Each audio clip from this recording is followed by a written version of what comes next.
I love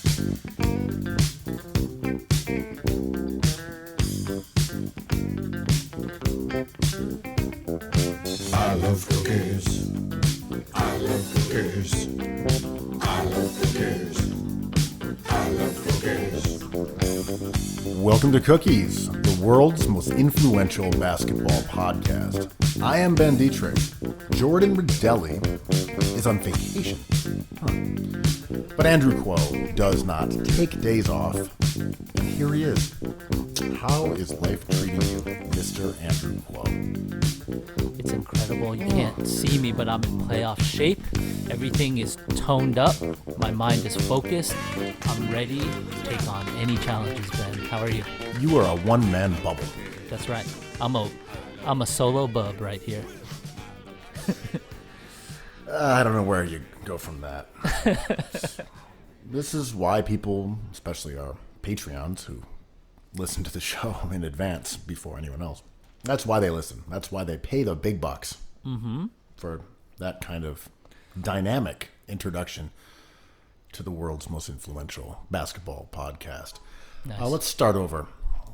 I saw a tweet you put up the other day, and I try to avoid them. As do I.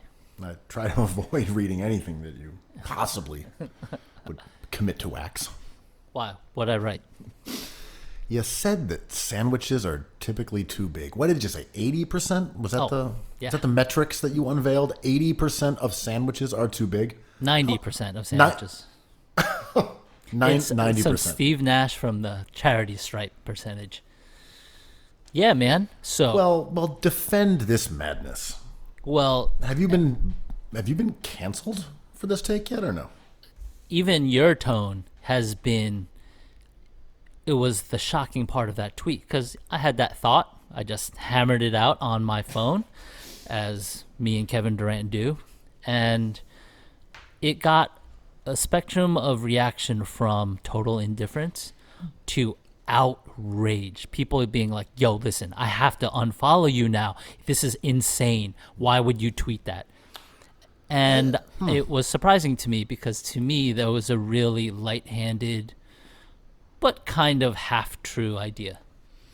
Interesting that you held in your hand this device that can broadcast such a foul, such an evil thought, absent-mindedly just put it out into the universe and ruin your life and career as a result. All right, let's get into sandwiches. Because you're circling the issue, man. It's about sandwiches. You think 90% of sandwiches, 90%, the overwhelming majority, you're basically saying that all sandwiches are too big. I think people understand what 90% means, and here I go. Don't like your tone. All business. I'm telling you, I'm in playoff shape. So I think when you encounter a sandwich, you have to balance value and hunger. And in terms of value, no sandwich is too small. Like, show me a 7-foot sandwich. Why isn't it 8 feet? Make it 9 feet. So no sandwich is too small in terms of value. In terms of eating a sandwich, I rarely finish an entire sandwich because they're cut in half. And because of that delineation, I either stop, already plan to save it, share it, or eat the whole thing in a moment of wanting it more. And it's always too much food, even when I make it at home, because bread is a certain size. And I just think the perfect size sandwich is a moving target that has never been hit because 10% of sandwiches are too small. Wouldn't you say, though, that sandwiches are constructed a certain size because that's the size that people want a sandwich? I think. Or are you saying this is a bread trickle-down issue? It totally depends on moving parts. Like, I think I've been overly aggressive, like with tomatoes, and had no room for lettuce because the architecture of a sandwich kind of falls apart at some point. And, you know, you have never had a sandwich on focaccia that was too big. You've never had a sandwich that was too big on focaccia. It can't be done. Yeah, and because of the bread. because it can like structurally handle it. It's like mushy and spongy and Well, now we're talking about two different things. Are you talking about appetite, or are you talking about physical construction? It's too big. The sides are spilling out. well, we're talking about almost three things at that point, right? Because when you buy a sandwich, you always talk about value. It has to be overflowing. A Katz's sandwich cannot not be overflowing, right? Because it's a $22 pastrami, wet ass pastrami. I've never failed to finish a sandwich that was on focaccia because it's cut into a square. You can't fill up that square with too much to eat in one sitting, as far as I'm concerned. It's very different from like a hero, which you could wedge things into, but also could range anywhere from like a foot long to a 7-foot party sub. See, this is all very confusing, which lines up with my original thought, which was there's so many moving parts here. I think having sandwich technology down is in an imaginary thing. I don't think it's ever solvable. Have you ever in your life had a peanut butter sandwich that was too big? They're always kind of too small, right? That's or what they're I'm too saying. big. Is They're- like you're but saying that's 10%, 90%, right? but this is where your math goes awry. Of all the peanut butter sandwiches you've ever had, they've all been too small. Every grilled cheese, too small. Well, if I said, I mean, I've had one peanut butter sandwich in the last maybe 10 years. So that would make my math stand up, right? Because I said sandwiches. What are specifically these overwhelming sandwiches that you apparently encounter 90% of the time? Well, like from New York delis, I've been eating a lot of sandwiches from delis lately, which made me my Twitter tweet. I twittered because of all the sandwiches I've been eating during the Rona because they're easy and they're open late. Delis, I mean. So you're saying, like, let's, for example, we're talking about, say, a Godfather hero. Mm-hmm. Is that an example of the kind of sandwich that you're getting at delis that are overwhelming you with their carriage, if you will? Yeah, I usually do like turkey, lettuce, and tomato. But, you know, they're nice, and they're always like, well, we'll make this sandwich worth it for you. And then every time I come home and open the sandwich, unwrap the sandwich, I'm like, this is easily 2 meals, which may be the right size. I think the issue here, that's true. Who's to say that a sandwich that feeds 2 people or 2 separate occasions is the wrong size? Maybe it's the perfect size. Maybe a hot dog, which is a sandwich, is always the right size. My problem with this insane theory of yours is simply that it depends on the kind of sandwich. And you are considering all sandwiches under the deli sandwich paradigm. No, that's just an example of why. You asked me what sandwiches I've been getting. Remember the person who sued Subway because the footlong was 11 inches? That was my favorite thing. They were like, it says clearly that it's a $5 footlong, but I paid $5 for an 11-inch sandwich. And they had the ruler next to the sandwich in question, and it was 11 inches. I feel like you're just talking about heroes. I got to be frank here. Have you had a... No, I always get them on a roll, like the round rolls. You're saying the rolls are too much? Okay, you know, this is why you've lost thousands of followers. You can't dark. handle it. You can't handle this is dark discussion, days. Man. Sandwiches on a roll are 2 meals. Yeah, I think 90% of them are too big. Well, you're eating like a finch. Well, see, this is like, it was a really casual thought. I didn't really put much into it. But then if you go deep into it, it's like, well, you don't eat enough. And I'm like, well, then do some people eat too much? And is that where the offense comes in? Like, is it a kink shame? But like eating not as much is also a kink shame. There is no right answer here. So the more I thought about it, the more I stood behind that tweet. Because accusing me of not eating enough is just as bad as is accusing me of eating too much. I guess. Is that what you feel like you stood accused of not eating enough? Because I'm accusing you of eating like a finch. There was only 2 people that were mad at this. But it felt like the internet had finally turned against you. Right. finally, after so many takes, Well, that this was the one that broke the take camel's back? yeah, usually I don't really have these spicy ass takes, but I had another one lately. Don't you feel like there should be an adulthood Sherpa in our world that we can hire, sort of like a therapist, which are not therapists? So the difference would be the adult Sherpa, whenever you're ready, 21, 41, 51,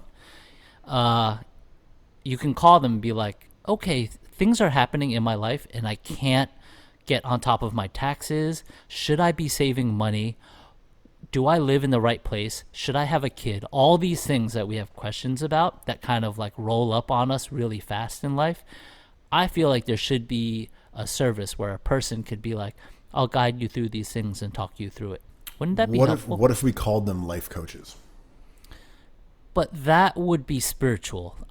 Does a life coach be like, do you want to pay your taxes in quarterly installments or all at once? So you want like a guidance counselor? That is career minded. I'm talking about all the things that trap life. Like, let's say you are privileged and successful enough to be able to maybe put a down payment on a house. Should you do it? Right? Like, these are all things you ask your friends and stuff. But I think there should be a service where you could be like, should I have a primary care doctor? What kind of insurance should I buy? Things like that. I feel like these things exist. They're just compartmentalized, right? Like you could have a financial advisor, you could have an accountant, you could have a doctor who could tell you if you're eating sandwiches that are too small. If they're the right doctor. Yeah. If your sandwiches are remarkably tiny, Yeah. and you're still struggling to choke them down. So, kink shamer over here. On a roll. The kink shamer has logged in. So are you starting this service for our listeners? I want this service because I don't have any of these answers. I want to ask it. So I thought about your point, which is true. There are services for all these things, like a therapist, a doctor, a financial consultant, even Google, if you want to go that far. But aside from Google, if you have those other people, you've assumed kind of a level of destination that you've already arrived at. So you don't really need an adulthood Sherpa. You also wouldn't necessarily want one person to do all these things because they're not an expert in all of these facets of adulthood. So it might be more of a company where it's like, okay, well, we're going to go through your diet real quick. Yeah, bigger sandwiches. And we're going to move along to taxes, and then we're going to get into potential savings, maybe buying some property. And then we got someone over here that's going to be like, should you get married or break it up and like get back on Tinder? and Yeah. you're just bouncing around, a bit like Michael Douglas in The Game, where he's seeing different people and filling out tests and running on treadmills for an entire afternoon. And then they're like, okay, we can figure out your life. And at the end, you'll jump off a building and commit suicide, but all your friends will be there. Sorry for the spoilers, but it's basically the movie The Game. Mm-hmm. Midlife crisis zone. Sean Penn, your little devil on your shoulder that turns into your angel. I mean, so you've invented the movie The Game. No, it's totally different. Like, I feel like, It's a good movie. Michael Douglas already had his adulthood figured out. So he was moving in the opposite direction that I'm proposing. But Sean Penn didn't, and look what it did for him. You've invented the game. The game of life. I think, yeah, right. So there comes a point where it's just like, oh yeah, I'll eventually like have a dog, like Trump's been talking about like the suburban life. And it's like, yeah, I'll eventually have a car and a house and have a kid. And I'm like, dude, you're 55. What? Yes, that's possible. But like, what were you imagining? It's like, oh yeah, when I'm eventually going to meet the right person and have a family. I'm like, ooh, I hope so. I feel like a Sherpa earlier could be like, hey, you should start thinking about this stuff because life is short. Sherpa's kind of like your mom, in a way. But you don't want to like talk to your mom about your finances, right? That's true. So, speaking of your guy Trump in the suburbs, Oh, my dude. I'm a little bit I'm not puzzled because I understand that his constant invocation of the suburbs is a racial dog whistle. But it feels so retrograde. Like the suburbs and the people from the cities, they're going to come out there and there's going to be housing for the poor. Like, it feels so 4 decades ago. He's mentioned the suburbs and suburban housewives and the suburban dream over and over and over. Am I missing something here? Like, is there something relevant that I'm missing? Is it people leaving cities because of COVID and moving to the suburb? I don't, or is this just his milky, watery, seeping brain getting slightly squeezed and dripping out like 1975 rhetoric? It kind of reminds me when he was maybe just starting his term. He invited the Hells Angels to the White House, and he was so psyched. He was like, "These are the most badass motherfuckers on earth," and we're like, "These are 60-year-old dentists, man." Or like, these guys all have diabetes. Like, what are you talking? The diabetes, rest in peace, Wilford Brimley. But like, I think he does live in this weird Leave It to Beaver kind of world. And that really explains a lot of his like racial policy and language. And he's totally sheltered, man. Like, has Donald Trump heard the art form of rap music? Like, has he listened to a song ever? Like, I don't know. Like, does he think that rock and roll is the Rolling Stones and Bruce Springsteen? Like, what are this? Oh, Neil Young. You know, like, is that his perception of the universe? Does he think Ben Simmons needs to shoot corner threes? I bet you he has an amazing gas grill and sunglasses that are like a tactical. golden grill. Yeah, Much like Paul Wall. flashlights that the military use. But I don't know. I try not to pay attention to this stuff. We have a long 3 months ahead of us. Dude. I'm dreading like the immediate future. It's not like it's oh starting. man, like 2 years from now it's going to be insane. You're like, no, it's now. It's going to suck now. It sucks now. We have to prepare. I think we all have to find our right place where we all can perform at our best, our playoff selves. Is Kamala Harris and Joe Biden gonna do it? I'm excited. Like, this is it. Here we go. All right, so let's talk about this. The Democratic ticket has been unveiled in a shocking. No, not shocking. In a not stunning. Predictable is the word that I'm looking for. Kamala Harris has been announced as Joe Biden's running mate on their Democratic ticket for the presidency. You got any strong takes about America's top cop? Zero strong takes, but I'm okay with this team. I have to be. This is the team. You know, like, there's no choice here. Going into battle with, Randall and Bobby Portis. Like, this is who you got. You got Portis. You got Randall. You got Taj Gibson. Yeah, it could be worse, I guess. I think this is more akin to like it's after purgatory, but it's not relegation. Trump has unbelievably, through the kind of weaknesses that Biden has, like, Trump has nothing to grab onto. He's like trying to grab onto air or a cloud, and he's having trouble figuring out how to play this, because I thought it was kind of a genius nomination. Is Harris net zero? Well, Harris is certainly not net zero in my point of view, because there was just an obvious Tobias connection here. Well, Trump is confusing, right? Because he only cares about simple things, and he donated $6,000 to her campaign, and that really confuses him. I think he could have framed that easier. Like, why did you support Harris? All he has to say is like, well, at the time I believed her, but she's changed and she's no longer for me.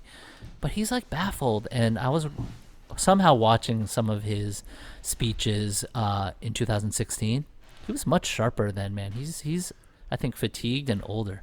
Definitely older. While that's true, I do not find him struggling with hypocrisy as much of a weakness.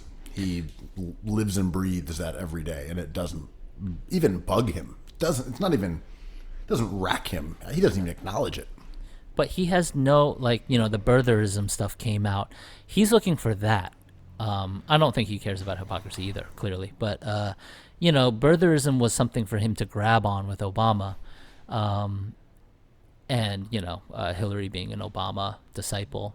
But I think I wouldn't say that was true at all. Mm-hmm. I would not call her an Obama disciple in the least. Well, Obama is a Hillary supporter, and Hillary worked under Obama's administration, and Obama expresses public support for her. That's all I mean. Okay. But and Trump is in this because Obama kind of ruffled his feathers at a. But moving along from Trump himself, because you're kind of right. Like, what are we even doing? Why are we trying to? And I'm blaming myself. What is he talking about? Why would I care? Yeah.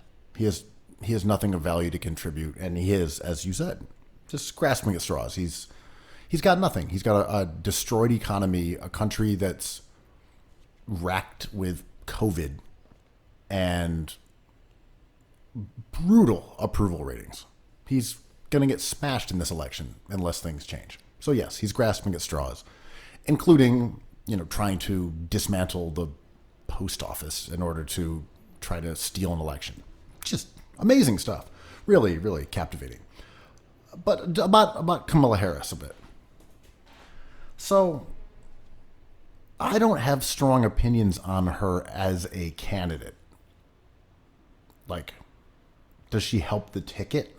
I don't really think so. She doesn't potentially help you. Well, let me get to it. She doesn't potentially help you win a swing state that you were, that was hanging in the balance. She's from California. It doesn't really do anything. She doesn't have a big following. She's not an up-and-comer in the party. She's got Hillary boosters who liked her and were enthusiastic online, the K-Hive, but it's not a big population. Her campaign doesn't stand for anything. There's not one issue that you could say she had a signature stance that he is bringing into his campaign. Like, early on, she was for universal health care, and then she bailed on it. If she was still for that, this would feel like outreach to that policy idea or the left or whatever it is. She's not like Beto, who is like gun control. That's my thing. But she doesn't really stand for anything. She's just kind of another corporate Democrat. I do think, though, having someone who is smart and competent, kind of mean, and seems like they would be fine as president is pretty valuable when you're Joe Biden. The idea that he would just croak or be completely unable to do the job is not that far. It's not that far removed from seeing him talk. Oh, like, Janine Pirro over here. Well, I mean, you watch Biden. He has trouble stringing sentences together. It's been this way for months. He's terrible. But Harris gives you someone that is not old, that's someone that is capable of speaking in public and sharing ideas and going back and forth with somebody. It's like there is a specific value to having like a core competency and like intellectual edge to someone who's backing up Joe Biden, I think. Having somebody who's not white and a woman, I think, is powerful in itself. And I think that maybe shouldn't be underestimated here. And you're right. I think her being a very proficient debater and speaker and her kind of at the peak of her powers a little bit is very helpful, if not purely in an optic way, when we get to debates, when we get to talking circles around Mike Pence. And I'm looking forward to it. I mean, I have nothing but optimism to look at, and I do think in October it'll be close because all elections end up tight right before November. But I agree with you. Barring something that we don't foresee, I think this ticket can do it. I think in terms of Harris's background being part Asian and part Caribbean, there is value in representation. And by that I mean making our government more closely resemble an accurate cross-section of our country is inherently a positive thing. Mm-hmm. Just that it should. Your government should look like its population. That to me is self-evident, because otherwise you have a situation like our own. Yeah. So I think that is a good thing, and there is genuine enthusiasm and a sense of modernity to her addition to the campaign that would not be there if it was another white dude. Agreed. Well, that's true. Yeah. I also would say, though, politically speaking, I'm not that fired up when the opinions and the positions and the ideas that come from people who are non-white or non-white males kind of mimic those of white males. And I'm not saying that all of Harris's ideas are like those of white males, but she's pretty centrist. She's pretty status quo. She was a cop. I mean, that's an interesting point. I think context is important here because she is not white and she's not a man. And I think that is the paramount thing. And I'm interested because it kind of takes away one of Trump's favorite talking points, which is he is the law and order president. But Biden has to be like, well, I have the law and order running mate. And I don't know. I'm interested to see how this plays out. I think we'll be talking about it obviously a lot, but I am like doing the self-care thing, man. I pick and choose when to enter news and when to ignore it and to opt out of certain things. But this week I paid a lot of attention, and it's fascinating. And I'm optimistic. I think we could have a result that we're happy with in November. Well, I don't think there's going to be a result that I'm overly happy with, but being that these are the two groups who are vying for it, there's certainly one that I would prefer and be happier with having. Like the ship has sailed on having a candidate or a pair of candidates who could lead to meaningful change in the United States by themselves. Hopefully they can be pressured more to the left by people who have better politics than Joe Biden and Kamala Harris too. I mean, the idea that you would hunker down and say, let's get a former cop after the nation was swept up in its largest protests in history against police brutality seems so wildly out of touch with the moment. And yet it totally makes sense in the context of who Joe Biden is, who the DNC is, and their approach to politics, which is just triangulate, eat away at the middle, get centrist, double down on centrism, and never appeal to the left in any way at all. So, I'm not even disappointed by her as the VP. I think she's fine considering the candidates that were available. At the same time, though, what I was mentioning before, Harris did not run a great campaign for the presidency. And she didn't accomplish that much. She came in with a lot of hype. There was a lot of belief, from myself included, that she'd be a formidable candidate for president. And she didn't even make it to the Iowa caucuses. She came up 2-3 months short of it.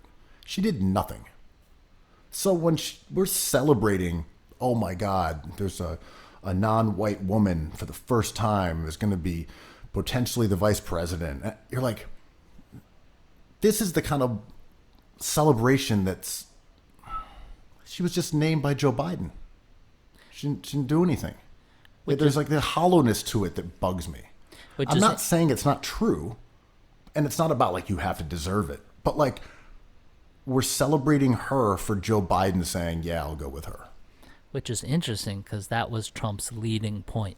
He was like, she didn't run a good presidential campaign, and all we're celebrating is Joe Biden picking her. And it's true. Which is what he said. And, a broken clock is wrong twice, for sure, a day. And but, it comes down, so what I was thinking about a little bit was your point earlier is like, it is odd for Biden to nominate an ex-police officer as his running mate in 2020.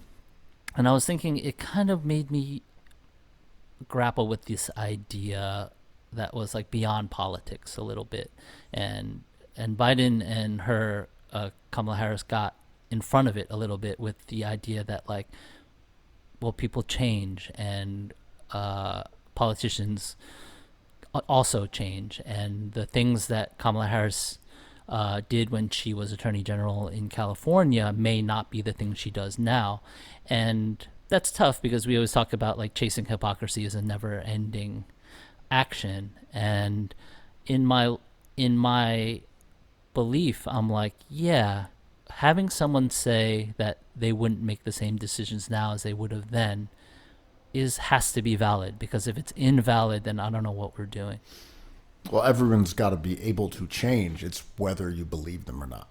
Right. Yes. Yeah. Right. And like politicians are politicians, and me and you, well, I don't have many politician friends, for a reason, and that world is always going to be foreign to me because of the rules of it.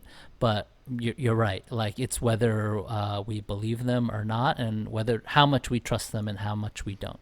Right. Does Harris believe that she made horrific, unethical mistakes when she was prosecuting people? Does she look back and say, I am mortified by my behavior? Fucking vile, man. I can't believe I did that. Which she should not do, because... I just mean, is that how she actually feels? Or is in her mind, she's like, that was a job. I did my job. We'll never know, right? Of course. I'm just saying that's really what we're trying to parse.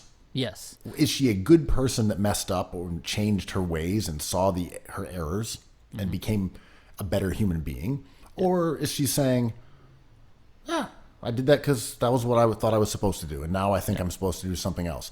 And ultimately, does that even matter? Right. If you're supposed to do the right thing and you do the right thing, then maybe it's the definition of the right thing that needs to be, really scrutinized. Right. Like, a sandwich isn't too big if we all agree that sandwiches are big. And that's what I mean by politics, kind of. It's like she should absolutely never say she regrets the things that she did as a lawmaker, ever, even though she feels like it, because that would be an incorrect political move, and she's a politician. So, like, we'll never know these truths. And, I think it's very within our human nature to be like, well, I think I do sense what is true and what is not true, because I have a feeling, and my feeling is usually right because everyone thinks they're right. And that's all we have to go with, man. And politicians have to feed off of that.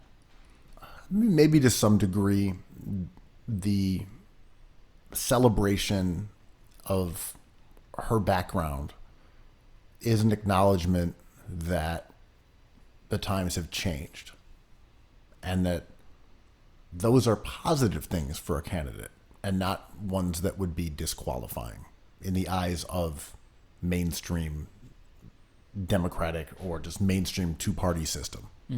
And maybe that's what the celebration here is. And I'm just looking at it and being like, well, what are we leaping about here? We're all excited about Kamala Harris. Like, we know what happened to their campaign. We no one likes her. She's not popular on the left, and she's not popular on the right. Like, she doesn't have a huge fan base outside of, the K-Hive. But maybe we're celebrating that it is an advantage, potentially, to be a woman and to be a woman of color in 2020, and that's a good thing. I mean, this is very... You know what I mean? Like, maybe Yeah, it's not yeah. an advantage, but we're celebrating the fact that that can be construed as being like, oh, that's in her favor. That's going to help the party. Like, that's viewed as positive attributes versus saying, no, let's get a white guy in here.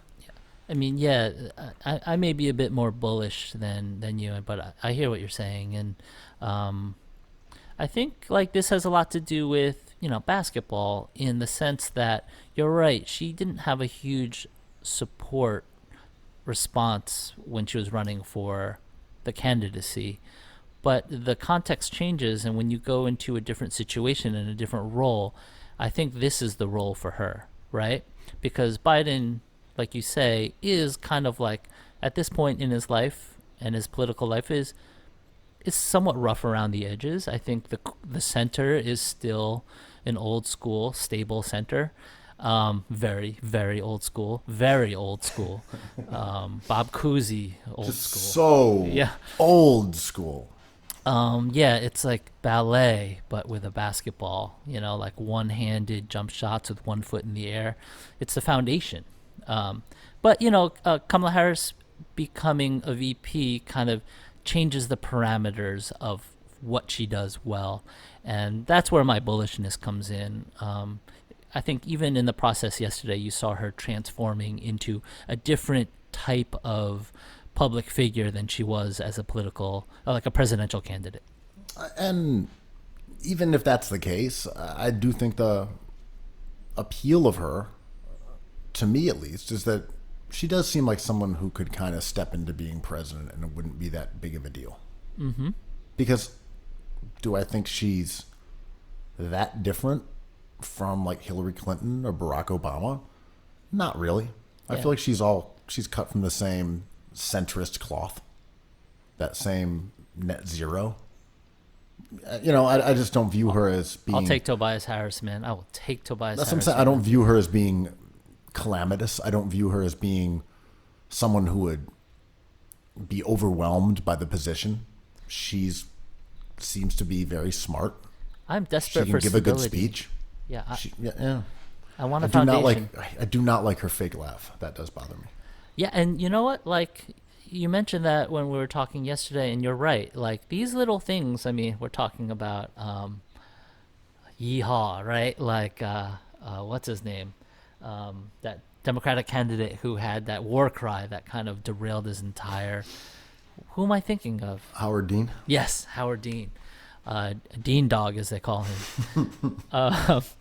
But you're right. These little things, man, politics is so weird. And, I don't think I care about, like, the way someone laughs or eats a breakfast sandwich with sliced bread. That, it bothers me. But, I posted something that was like, most sandwiches are too big and people lost their minds. And this is politics, right? That was your Big Dean energy right there. That was my yeehaw, man. I'm just glad we'll be able to use the post office because mail-in voting is going to go fine. Listen, I heard Trump's going to outlaw television because it's failing. No one's watching the news anyway. And, they're just going to screw up the election anyway. So we're no longer allowed to watch the debates. It is pretty surreal to see the President of the United States trying to dismantle one of our cherished institutions in order to rig an election. And it just feels like another day. Like, oh, yeah, the post office. Yeah, they're trying to do that so that they can avoid doing mail-in voting and during a pandemic. Totally normal stuff happening. Yeah. There's also the NBA playoffs are happening in a bubble. Oh, we're not going to talk about the post office anymore? What do you got? I know you love the post office. I'm fascinated by everything that happens in the post office, starting with... Post Malone over here. Yeah, man. Because it's one of the last, socialist things that our country, does, right? And it's paid for with tax money. And you have that whole, 80s idea or 90s idea of, going postal. And, it is such an odd story of this thing, especially with the way I didn't know that the New York City has all these pipes built into its underground originally for letters to be shuttled to their destinations through the post office, and they abandoned that decades ago. But like the post office used to be a big part of our lives, and now with the internet, now without any like leadership, like they should have cornered the market on email somehow. It's like Blockbuster not realizing we were gonna go streaming. It's like, oh, the post office had no leadership. It just like operated on its own kind of idea forever. But it's interesting. I spend a lot of time in the post office, man. I love that place. I used to do zines. I used to send out 7-inch records. Like I love stamps, man. Yeah, I'm a huge fan of the post office. I love the postal service. I love how they dress. I love everything about it. And it's crazy to see this unfettered, brazen attack against the fucking post office. Crazy. One of the most popular institutions in the entire United States. Yeah. People like the post office. Everyone likes the post office. They might not like dogs. going to the post office, but everyone just likes the U.S. Postal Service. Except Marcus Morris. Every time he sees a post office truck, he wants it more. He's just barking like a dog. But the thing is, the Republicans are the only ones who don't like it, and they've never liked it. They've put stuff in to make it fail. They want it to go under so that they can privatize the mail. Like it's just, we have a gruesome country. There's not even deeper analysis. It's just a gruesome country where the enemies of the Republican Party are things like the post office. When I was talking about adulthood, when I was little, I thought adults just took care of stuff. When I was like 7, I was like, oh, something goes wrong and I see something horrible. Like there are smart, capable adults who fix things because things are broken. And now that I'm an adult, I'm like, oh, it doesn't get fixed. It's like we don't have the bandwidth to like address Trump attacking the post office in this way because there's so many other things happening. And I'm like, how many people in government are there? I'm like, oh, there's not enough. You just need your Sherpa. Well, you know me. I really long for leadership. I'm wistful for leadership. Because, man, it's just helpful to have somebody who knows what they're doing. Agree to disagree. Moving along, talking about people who don't know what they're doing. The Sixers are playing the Celtics in the first round of the NBA bubble games. This is what we wanted, right? This is it. It comes down to this. There's no Simmons, which sucks, but we could frame it as if the Celtics win, it's not real because Simmons wasn't playing. And if the Sixers win, which they have the chance, they did it without Simmons, man. LOL. House money. Exactly. What I'm looking at here is, can Kemba, Jaylen Brown, Marcus Smart, and then the guys behind them, Vice, and the role players, can they make it a few rounds in the playoffs, or do we have to split them up? Like, this is it to me. This Celtics core, if they fail again, how can you run this back next year? You can't. Brad Stevens, he's got to be in danger here. I mean, this team, you just can't do this for another year. Yeah, well, they just extended Stevens today. Unbelievable. So the onus is on the players, and if they don't win a championship, the Stevens has no choice except to look towards the future and break this team up, right? Find guys who have a better fit. Mm-hmm. Yeah, I mean, you've invested in Jaylen Brown, and you have Kemba on a big contract. So everything else is a collateral damage. You just have to surround them with players that complement them. Yeah, like Inez Cantor. Like, sign him up long term. I mean, that works for me. So my Sixers take here is that, on one hand, they don't have a good solution at all for Joel Embiid. They don't have a good solution for him. He's destroyed them several times this year. And it's going to require sending help. You mean on the court? Yeah, Joel is too good. You can't guard him with anyone on that roster one-on-one. And like, having that kind of advantage is fairly crucial when you don't have anyone who can create on the roster.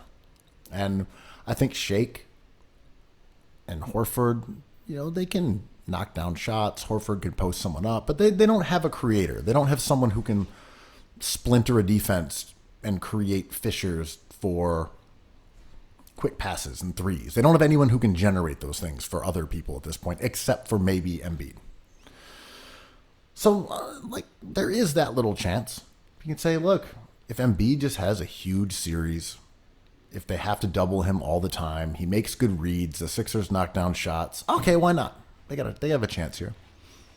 But I just don't know if that's a sustainable model for winning 4 games.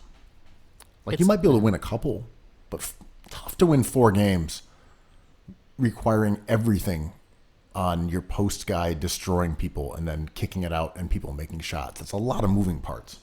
Yeah, I mean, you are never a better team when your best player is hurt. The Ewing theory does not exist.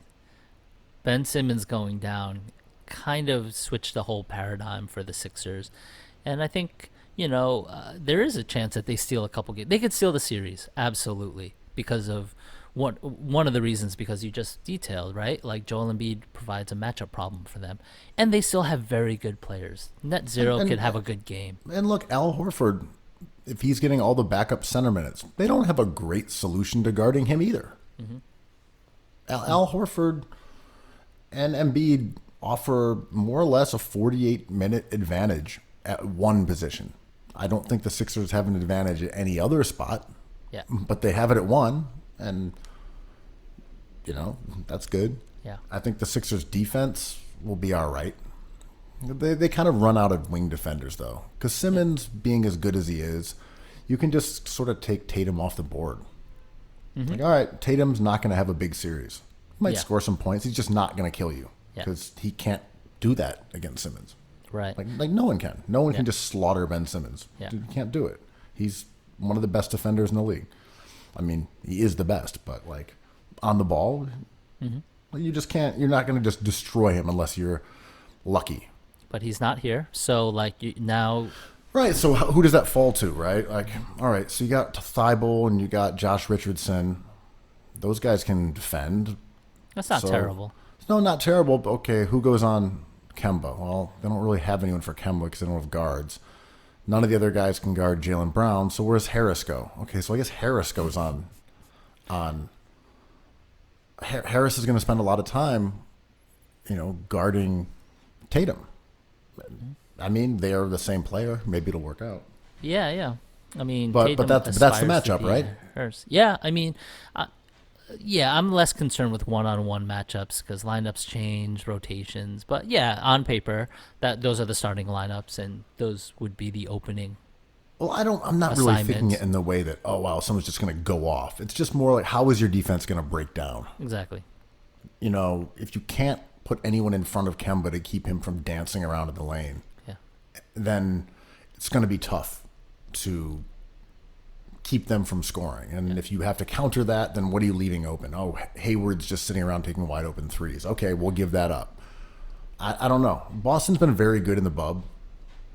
I just don't see good ways for the Sixers to succeed on both sides of the court. Yeah, and a lot of this is so hypothetical that it comes down to, what does Joe look like with his hand and his other injuries? I think probably fine. What does Kemba's knee look like?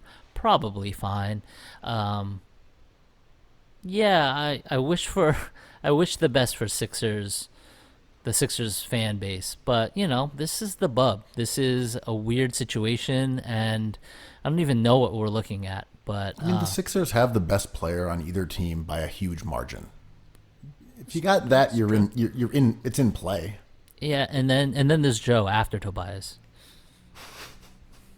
Joe is pretty good, and Joel is fine too. But Harris just leading the charge. Listen, we've been moving the center this entire pod. Maybe 0 is just higher than everything now. But yeah, I guess if being honest about Tobias and looking at him against Celtics guys, he's probably like top. Like he's about as good as Jaylen Brown, probably. Yeah. Doesn't have quite the skill set, but he's about that. He's about the same as him. He can go off. I mean, man, I don't envy you guys, Sixers fans, but it's nice to have meaningful basketball. It's not going to be a smooth ride. Any outcome is believable to me. A gentleman's sweep, an actual sweep in both directions, 7 games. I don't know. Like, it's not as clear as the other matchups, right? I would certainly not bet on the Sixers, but puncher's chance here. If they win one game, and Sixers Twitter is going to go nuts. Be like, what? Are they better without Simmons? Puncher's chance. Yeah. I do think with Simmons, Philly would have won, and that was the matchup I wanted to see. I didn't care about the rest. I wanted Simmons, Tatum, Embiid, Brown, Smart, Kemba, net 0. That was the dream matchup. I was so excited to see that matchup. Anyway, we're not getting it. The other ones in the East, Brooklyn and Toronto, Milwaukee and Orlando. They're both dog series. Yeah, and you're gonna get 2 duds, but that Miami-Indiana series became pretty spicy in the bub. It's a bub-generated spiciness. It is.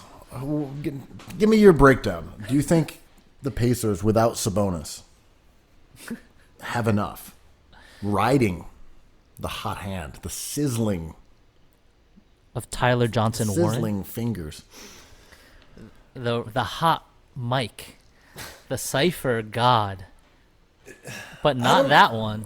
I don't know anything about TJ Warren. I got to be honest. I was obsessed with the Suns for a while. I don't know. They drafted him. I was interested in him in fantasy. He was always my sleeper, but he's a prom king. He doesn't do anything else other than score. That said, he went off a couple games, and scoring is important. And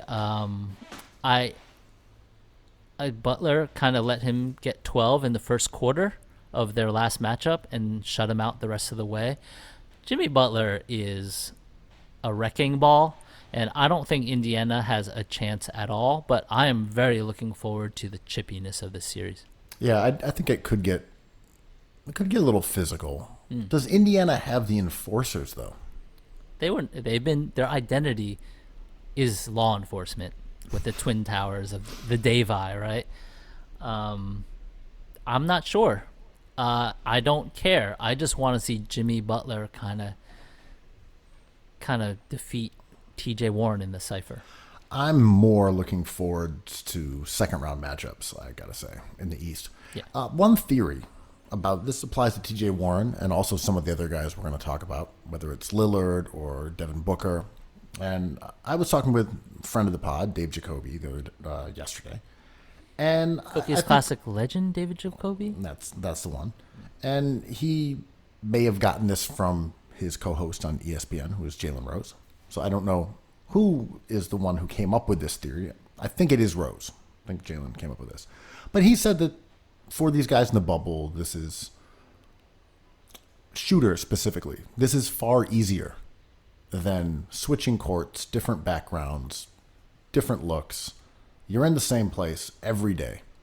It's your backyard, it's your driveway, it's your home court, no matter what.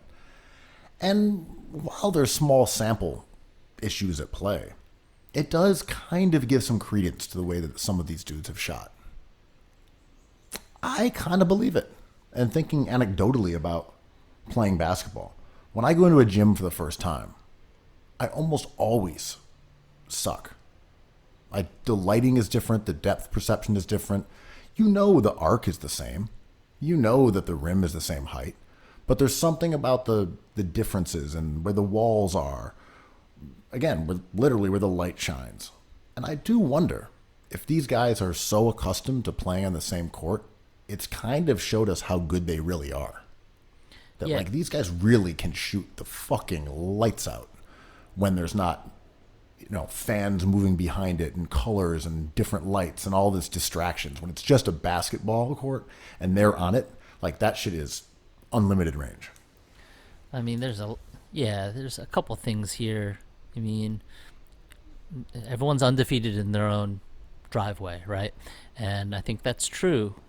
Like when I was thinking the other day, I found a frying pan that I'm in love with in my house. I bought it for $20. It's a nonstick. If I ever go on like a timeshare in somewhere, I would bring that frying pan because it's like home court. I know how it goes, and I can do things right with it. And but the other point I think is more interesting, if that's possible, is I think you're right. When you take away variables, my takes are heating up. Was that your house or mine? That was my house, man. I have a kid on the block who is a motorcycle enthusiast. He's awesome, but he does it till like 4 a.m. at night, which is fine with me, but not anyone else in the neighborhood. But I think taking variables away, I think this bub I prefer it over the normal season. Really? Yeah, it's weird. I've really enjoyed it. I think the control, not only visually, but on the court, it distills the whole product to me into me just concentrating on like the refs, the games, the coaches, all that stuff. And to your point, like I totally believe when you're visiting a court and you don't like the rims, like you kind of a couple shots go awry, and like the crowd and the malice in the palace, all these factors to me are amazing, and it's the spice of the NBA life. But I like the control. I mean, maybe someone could go and look at the stats and say, well, teams shoot exactly the same from three on the road as they do at home. I'm too lazy to look it up. But that in itself is confusing. It's noisy because there's different factors that play in. You have to think, it's like, oh, actually the crowd doesn't affect it. Let's just forget about the crowd. Well, there's also the fact that you might be willing to take different caliber of shots at home and on the road. Like you might take a much deeper three on your home court because you've played on it a million times and you're just comfortable there. So actual just stats themselves, like shooting percentages, might not reveal something a little deeper. Yeah. But it does stand to reason that those elements that change, just the lighting. When we're talking about shooting a basketball from 28 feet away into a rim that's 10 feet off the ground, that like maybe it would move the ball an inch. Maybe you'd be slightly an inch off because the lighting is different or the background is different. Like or it would shift to being on, right? It could shift in either direction. Maybe a miss by a fraction would become a make by a fraction. I mean, that's possible, but most likely not, right? Yeah, because most shots don't go in. Yeah. Well, most shots going Like off most by 2 sandwiches are inches, long size. 90%. But the point is, that is very plausible to me as a theory. Just that if on some percentage of your shots, an inch difference makes, you miss. I don't know. Devin Booker and these guys, there do seem to be shooters who are specifically really crushing it right now. TJ Warren.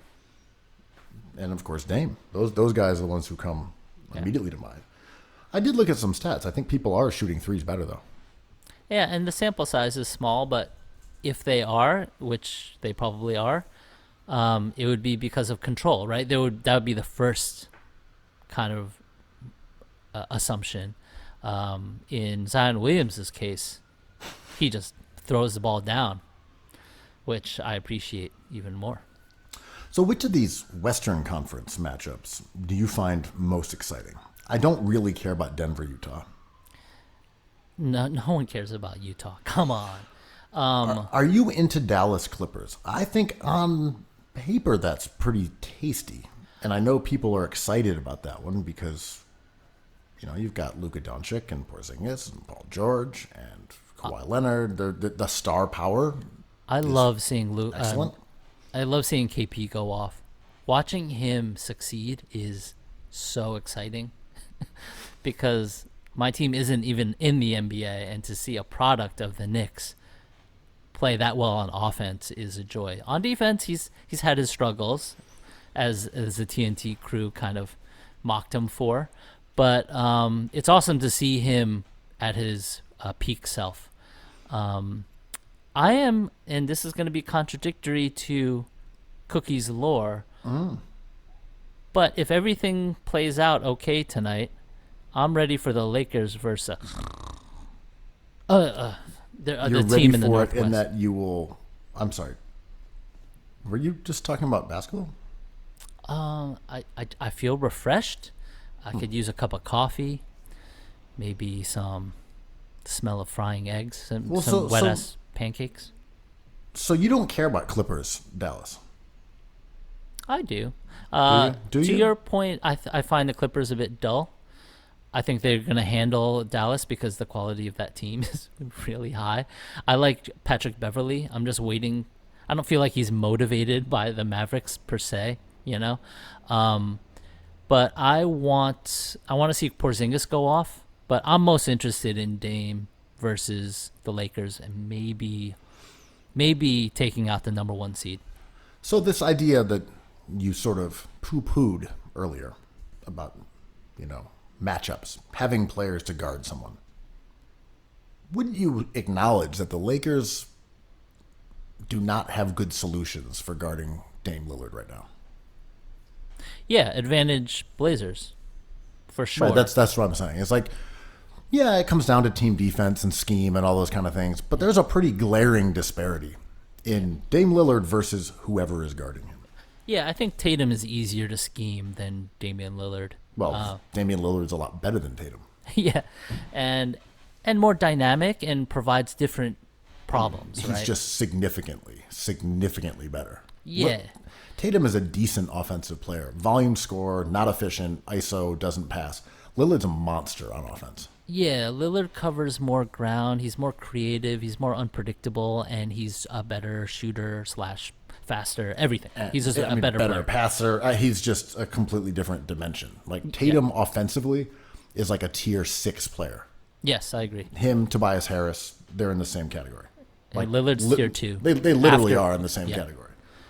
Yeah, Lillard's only tier 2 after like the Kyries and the Currys. And barely. Yeah, barely. Yeah, he's in there. There's been a lot of chit chat about how, is he better than Harden? Is he better than Curry? I disagree. Why do boomers love Lillard so much?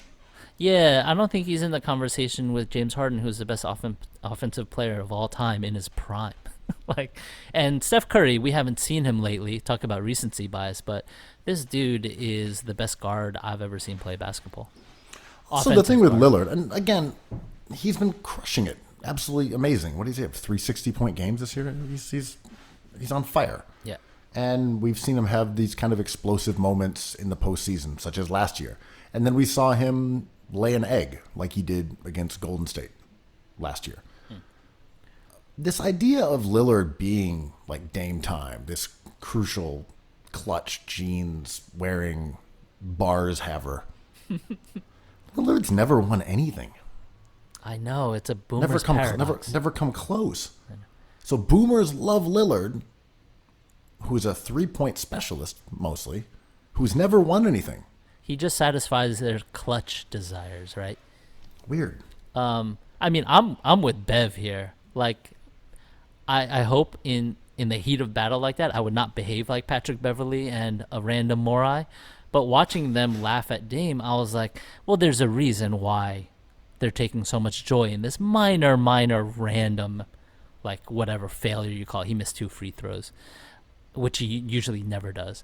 And the joy they take in that is not only the framing of Dame as this weird boomer icon, but Dame takes himself so damn seriously, where it's like, it's easy to just, I mean, when it comes down to it, I don't think Bev really thinks about Dame Lillard that much, but in a competitive way, he does. I saw an interview with him where he said that he thought Lillard was like the toughest cover in the league. Oh, that's cool. I mean, that's respect, right?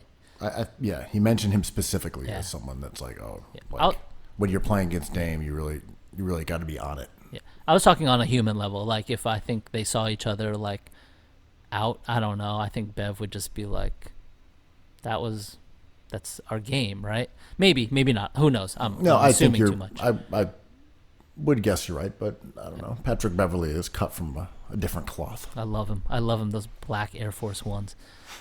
But like, yeah. I mean, Dame being the boomer hero is confusing to me. And there was, he had that big game the other night, and people were comparing him randomly to Kyrie Irving and Steph Curry, and I was like, okay, I guess there is an inclination to do that when a player has just gone off, but like, let's not forget, like Kyrie Irving and Steph Curry are like incredible basketball players, like just incredible players. Of course, and also if this is what we're doing, Kyrie hit the game-winning shot against Curry in Game 7 of the finals. Yeah, that was insane. If those are the things that we're caring about, being clutch and winning, like Kyrie did that on the highest level in one of the biggest upsets in the history of the sport. And Curry has multiple championships. I mean, as a Robin, though. To Draymond Green, for sure. To Klay Thompson. Klay Thompson's help. But I don't. I'm very into that series. Going back to my original thing, there, it's that the Lakers can scheme all they like. LeBron can't guard him, and Anthony Davis can't guard him. Danny Green can't guard him. They just don't have a lot of answers without disrupting their defense. And I think that's kind of what I was getting into when I talked about the Sixers, is that like, if a team doesn't have a way to specifically attack your defense, that you can sort of do what you do, that's just an enormous advantage to have. And that's why a team like Toronto gives the Sixers trouble. Philly played well against them yesterday, but Embiid can't go off against Marc Gasol. Gasol's good. Gasol's a great defensive player. He's huge. He's smart. He uses his weight and size shrewdly. He makes Embiid shoot mid-range jumpers instead of drawing fouls. He does exactly what you're supposed to do if you are a former defensive player of the year. Yeah, absolutely. But having that guy really makes Toronto tough for Philly to attack.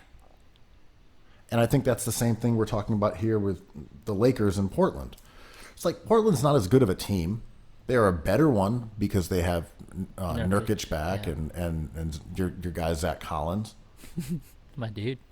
And, Gary Trent Jr. has become a real contributor in a way that he was not early in the season. And shifting Whiteside to his new role is really beneficial. Yeah, they were a better team than they were. The Lakers are still better than them. Yeah, for sure. But they might not have a good way to address the Lillard situation. Well, no one can stop Kuz. We know that now. The passing of the torch has happened from Caruso to Kuz. Would you bet on Portland against the Lakers? Sure. If the odds. That's not what I'm asking. Oh, like straight up, like. Yeah, I would not. No, but yeah, no. That's what I'm saying. It would come with a lot of caveats. But that's the point, right? You're like, this could be an exciting series. They don't have an answer for him. It's like, would you bet on Portland? You're like, oh, definitely not. Oh no, I would not. No. I mean, historically, in a 8 defeating a 1 is very, very rare. The matchups are prove themselves to be true. I think in the first round, we have that famous one where Mutombo beat the Sonics with Kemp and Payton. Mahmoud Abdul-Rauf was part of that team, but it doesn't really happen that much. So, also happened with Golden State beating the overrated Dirk Nowitzki and the Dallas Mavericks. Yeah, it doesn't happen that much. But again, this Portland team is not a typical 8 seed. And we're in the bub, and Nurkic is back, and Collins is back, right? Yeah, Collins and Nurk came back in our break during COVID. I mean, this is the Portland team. Like, I don't think they were great last season, but they did go to the Western Conference Finals. Like they did. Yeah. They beat the Nuggets, and then they got rocked by a shorthanded Golden State team. I do not think Portland was that great of a squad, but they're not a typical 8 seed. And this is reason. This is a perfect If they get example. in. Right. This is if they get in. So if they get in tonight, and all they have to do is win, this is a great example of why I think the NBA should allow, at least in the first round, the higher seeds to pick their opponent, because I don't think the Lakers should have to play a Trailblazers team that got healthy on them. It's more entertaining, but it's not fair. It's not fair. Yeah. You did the work. You played your guys. You were healthy. You won the games. And it's like, cool, you're rewarded by a team that's quite a bit better Than they were. Than Right. either Utah, maybe not Denver, but then definitely better than Utah. Yeah. I mean, the West matchups, the West teams are real fun, but, I've heard a lot that, like, the East is, like, lacking. And I kind of like these two matchups in the East, too. But the West has the oomph. I mean, the Bucks, to your point, they had a lot of screen time during this bub, and they are not the envy of NBA Twitter. About time people saw the truth. Well, your boy Giannis he's a hothead over there. Does he have what it takes to keep his emotions in check for the big moment? I will say this. For all of my criticism of Giannis, his assault on Mo Wagner, that's the kind of thing that should get you booted out of the bubble. That's just not only risking grievous injury, maiming of Wagner. You could have given him COVID. Yeah, listen, I cannot believe he got suspended for a game. Wagner is is he a troll? he is arguably the biggest flopper in the NBA. Wagner, I mean, I have He- not like- considered Mo Wagner It's number one at crazy. anything. He's such a flopper. He is definitely up there with the gods of flopping, like Lowry, Smart, Ersan Ilyasova. Those are the flopping legends. I love those Wagner guys. is young, more obscure, doesn't have quite the playing time, but he is a flopping machine. It's every play. It's a skill. He's I love shameless. it. I love it. If it didn't work, they wouldn't do it. He is absolutely shameless with it. Yeah. I will say. I And think that's probably why Los Angeles just got rid of him. I love Culturally, flopping they quite a couldn't bit. they couldn't deal with a flopper. Yeah. I mean, if the Lakers still had him, they would be a lot scarier, right? Like Yeah. he's a player. Lakers don't use a stretch five in those minutes where LeBron is out there, and I think that's foolish. I mean, I know Davis shot fairly well from three and took a decent amount. Yeah. Still don't really trust him as a shooter, though. I think if I'm yeah. playing against Anthony Davis, I'm letting him take that shot. Yeah. You're not keeping your defenses forthright. No. Again, he can make them. No, but he's good. I'm fine with that. Yeah. Okay, you're going to have to take 20. Yeah. We're just not going to guard it. Well, taking him out of the paint might be nice for the Blazers or anybody facing the Lakers. But Maybe he kills you from there, but every shot that he's taking a three is not one LeBron creating a layup or a three for a better shooter. I would live with that all day if I'm playing against the Lakers. the Lakers were built to win it all, and Pelinka gave up too much, and he gave away Wagner, and he gave away the wrong players in the AD trade. But it was all there for them, and I think whatever doubts we may have, they're the number one seed, and rightfully, I think LeBron is still the nuclear weapon he was 5 years ago, maybe even better. But Pelinka kind of made this too stressful for them. They have unnecessary, unforced errors on that roster. Speaking of which, the idea that this is stressful for them. How many teams right now would you say have a decent chance of winning this thing? 5? Seven? 6? 7? 5? All right, let's go down. Bucks, Yes. Lakers, Yes. Nuggets, Yeah, they kind of do. Houston. Yes. S- What are you in pain over? the Sixers. The Sixers. No. No longer. They have no chance. Not Utah. Who am I forgetting? No, Utah does not have a chance. Who does? Clippers? Oh, the Clippers. Yeah, that's 5. That's it for me, though. Does OKC have a chance? No, I don't think so. They're great. I'm a big fan, but they don't have the weapons. I don't think. Miami. I don't think so. I love them. I think they're in the hunt. Toronto. I don't think so either. Toronto, I don't think has the star to do it. I know that's boomery, but Lowry's awesome. Siakam is a really good player. They're well balanced. Their defense is second best in the NBA.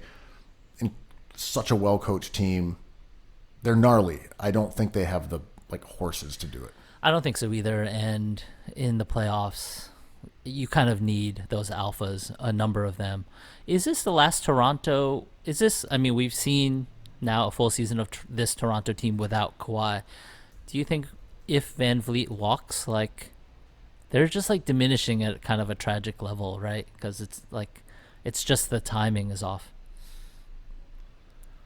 I mean, they can't really. Well, I mean, they're fine, right? They're 52-19. No, they're great, but Van Vliet's going to get a kind of a huge contract, right? Might just pay him. Do they have the cap space to pay him?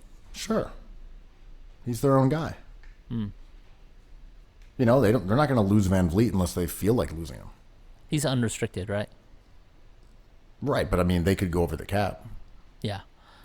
Would the Knicks just pay more? So I'm saying, the Knicks said, yeah, we're going to give you a 4-year max. Toronto could say, cool, we'll match it. Yeah. And Van Vliet might just say, oh, I'll stay here, or I want 5. I guess my point is, this Toronto team doesn't have to lose him. Mm. Yeah, no, that's true.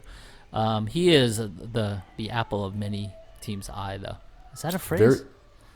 Yes, he's a very good player.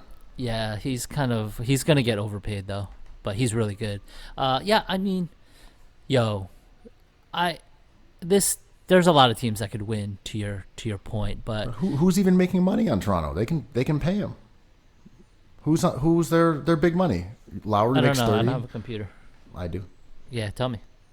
No, I know this from memory. All right. Lowry makes 30. Siakam's extension, he's making 29 next year. That's it. Okay, so yeah, Patrick if you were Toronto, would you Patrick McCaw, Stanley Johnson, OG? These guys all Gasol expires, I'm assuming. Yeah. So does Ibaka. They can totally bring back Van Vliet if they feel like it. Those two maxes give me pause, though. I would bring back Van Vliet, but I don't think he's a max player. If a team that's dumb enough to pay him the max does, you might have to let him go. I don't want to pay him max. I think that's true. There's going to be a dumb team that does it. The Knicks. Van Vliet's awesome. He's just not on the level of Siakam or Lowry, right? I don't love that as your 3 max guys. I think they are distinctly low on, actual stars, especially because Lowry's old. But I don't know. Van Vliet is good. He's a good player. Yeah. I like him a lot. He is one of the best point of attack defenders in the NBA. He can shoot. He can shoot well. He creates a ton of threes. His value shifts when you max him, though. Yeah, I like him a lot. But again, I do like the Toronto team. I like everything they're doing. They're a fantastic organization. I fuck with Masai. How they've been built. I fuck with Masai. I really just like what they've done. I think Nick Nurse, as a foot fetishist, has set aside his predilections and done influencer. Masterful job, despite obviously his mind being elsewhere. On feet, you mean? But I don't think they can make it through Milwaukee, Boston, Philly, whoever, and then beat whoever's out of the West. I don't think they're good enough. I think there's one team in the East, right? I think the Celtics are a contender. Yeah, I'm not saying they're not, but I think the Bucks probably don't have a problem with the Celtics in 7 games, right? Maybe not. Bucks but are really good, I would say this. I would put the Celtics in the mix. Oh yeah, for sure. Being a team that could win it, just because the bar is lower in the East. The Lakers' potential path is such bullshit. Oh, can they avoid Jokic? Well, they can avoid Jokic, but you're like, all right, you're the number 1 seed. Enjoy Portland, and then Houston, and then the Clippers. And then the Bucks. Oh, right. You're saying the opposite. I was like, what are you talking about? Right. Yeah, our most robust Lakers fans have expressed some doubts too, being like, this is not going to be easy. I'm like, no, it's not, man. Even the first round, if the Grizzlies get that seed, that'll be a breeze. But If Dame gets in, I'm gonna watch all of those games for sure. Well, let's report back after those games in a couple of days. There's going to be a merch drop that's going to be hitting on Friday. New hat, Peacemaker. new shirt. They're very Peacemaker related. Great for going coast to coast or Euro stepping. Global game.